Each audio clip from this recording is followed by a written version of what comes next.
Yo guys, what is up? This is your boy Time Fast, and today, as seen in my previous unboxing video, we're gonna take a look at this thing, the Pocket War Commander. So let's just get into this. Progress! So yeah, the packaging has been opened, and what's left of the figure is this tiny truck here. Now, in case you don't know what I'm talking about or what this figure is, this is in fact Optimus Prime. In fact, if I'm not mistaken, this is actually from the leader class Optimus Prime from Titans Returns, if I'm not mistaken. I'm not into that Transformers things. This is something I picked up at a local shop. And if you see, I've already transformed it into its truck mode because I thought, why not just look at the truck itself first? And this is the perfect time to tell you what are the flaws with this thing. Now, as you can see, the painting on the truck is not too shabby. I mean, the windshield here is cast in metallic blue. These are in metallic silver. There are some metallic paint right there on the feet and that little part there. These parts here are painted silver. And that's pretty much it for painted parts, especially these yellow parts. I like this much. And it's obvious that this part here is the head. Now, as you may see, this part here has a lot of panels. And this part here is actually coming on. Okay, there we go. And yeah, you can panel line these with a marker or whatever you find. And it should be obvious that these do not coming together as much as they should be, because this is a bootleg of a toy that is established. So yeah, the fun thing is that you see this blue part here. Now you think these would be cast in blue plastic, but no, these are casted in red plastic painted blue. There is a reason why I know this, but let's talk about the flaws of the truck mode again. Now, it's obvious at the back here are the feet, because if I stand it up, you can obviously see that those are the robot's feet. And of course, it's obvious that that's the head right there. But other than that, you can't see any other kibble. If you put it down like this, you would be able to see the kibble. From top and side view, you can barely see it. And of course, I know that these parts aren't lined up. I tried to line them up as much as I could, but then again, they just don't want to line up. But the fun thing is that these parts can open. For whatever reason, I think they're more useful in robot mode, because if this was supposed to be something for the truck mode, there should be something inside there. But hey, it's kind of a fun feature. Now, of course, this thing does come with an extra accessory. That, of course, being the Ion Blaster. Now, yes, this is the only accessory you get with this figure, and it's more relevant to truck mode. However, I find this to be something a bit off topic. Now, the Ion Blaster in hand looks like this, but the Ion Blaster they show you is more blockier shaped. Now, I thought this was something wrong, or it came with the original figure, but no. This is actually the original one, and this is actually the fake that I do not include for some reason. But I guess this one works as well. And for a truck mode, it just plugs in up on top of the head, like so. Although it won't stay. No, it actually stays this time. I mean, you can swivel this a bit, but it does break the truck mode. So let's just remove the truck remove the blaster from the truck. And if you're wondering if this thing can roll, it most certainly can. And I thought these wheels were supposed to be stuck together, but no, they actually do roll, which is kind of a plus for this kind of line. Now let's get this thing transformed.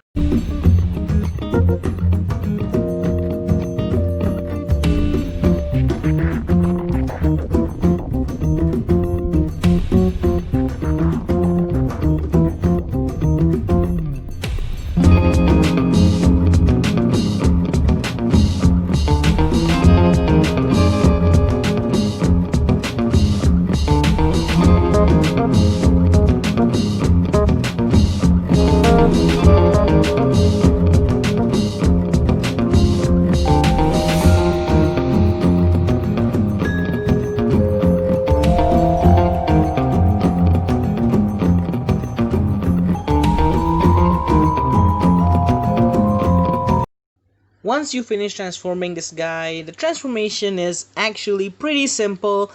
Now I did not try to put my voice in the transformation sequence because obviously that's going to be a mess. And I did raise the camera because this thing is actually tall from robot to truck. I mean truck to robot, but let's not get into that. Now as you can see that the figure here really does look like the original toy. However, there's a few minor things that was changed. Now obviously the colors do pop. I mean it's the classic Optimus red and blue. And of course, there is no Autobot symbol. There is supposed to be an Autobot symbol there. And aside from that, the abs do look a bit more detailed. If my camera can focus on it a bit. Yeah. And then there are the arms. There's supposed to be some panel lining, and you can see where the joint is. And from the transformation, you can already guess that the legs here are gonna be the main problem because they are wiggly, and one of them just came off during the transformation. So yeah, that's one of the main problems of this figure. Oh, the camera just shook. And I will tell you the reason for why I think this is red plastic painted in blue, because I don't know if my camera can detect it, but there are some paint chips here and there on this figure that really indicates that this was red plastic. So be warned that if you plan to get this kind of figure, keep in mind that you will have to worry about paint chipping. That also goes for the head. The head is also casted in red plastic, just painted blue, and the arms should be obvious enough that they were painted blue. And other than that, everything seems to be correctly molded. Now, just like I mentioned that this figure does come with its ion blaster, and it just plugs into the hand, and there you go. Optimus can now shoot somebody. And here's the main problem. Due to this being the remold of the original Titan's Return figure, from what I know, please correct me if I'm wrong, this figure is supposed to come with another minifigure called Roller.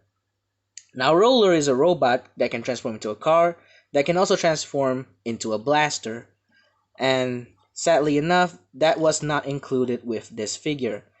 But the ion blaster that it has is okay. And if you're wondering storage for the ion blaster, there's no storage connector for it. You can't even store it at the... You can store it at the head, but do you really want it to look like this? You can just put it in the hands, but for storage options, there is nothing. So it's gonna be cast to the side. Now let's talk about this figure's articulation. And when it comes to articulation, this thing is a hit and miss. So the head here is on a swivel, so it can move side to side. Now, you may experience some stiffness with the head joint, because when I did it, it was really hard for it to swivel all the way around, but you can do that with this. Just be careful that it may turn out loose. It can't move up and down, but technically, but this joint does allow it to move down, but that's from the transformation. The arms here can rotate all the way around, and moving outwards is a bit of a problem. However, if you utilize this hinge that I mentioned in the truck mode, you can get it to move up that much. And I think that if you put it like this, it kind of reminds me of the Transformers Prime, Optimus Prime.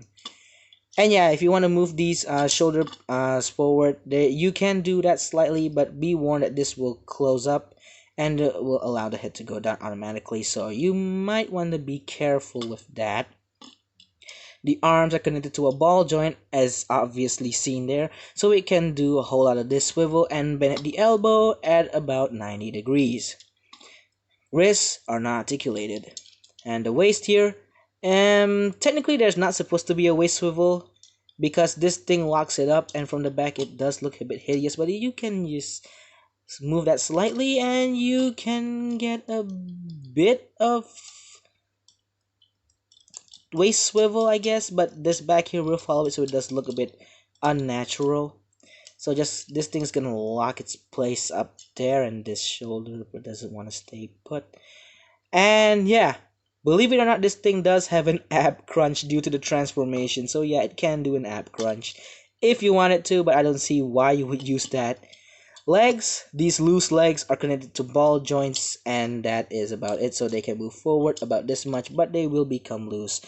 So forwards about this much, backwards about that much and they will flop, so you might want to be careful. Outwards movement is hindered by that much. You do get a knee bend about 90 degrees for the legs, and the thigh swivel, knee swivel actually, you can move all the way around. This one is okay. This one is permanently stuck and cannot swivel anymore. And the feet are not articulated. So when you're talking about possibility for the Transformers Optimus Prime, and the possibility can be a bit hit or miss. And I managed to get this one out of sheer luck. So for size comparisons, here he is next to Ultraman Ginga, which is coincidentally the same color as Optimus Prime himself. Here he is next to a HG 1/144 scale Gundam Astray black frame, which I painted myself. And finally, next to his best boy, Bumblebee.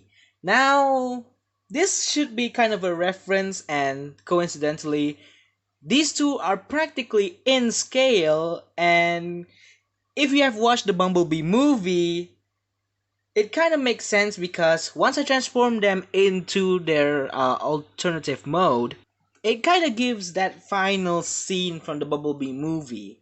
And if you haven't watched Bumblebee movie, I'm sorry that I spoiled it for you. So yeah, that's pretty much it for the review. I already reviewed the truck mode and I reviewed the robot mode of Optimus Prime because I had to do something. I'm running out of ideas for reviews, so yeah. Until I see what I can review next, this is Time Foss, and I will see you all next time. Take care.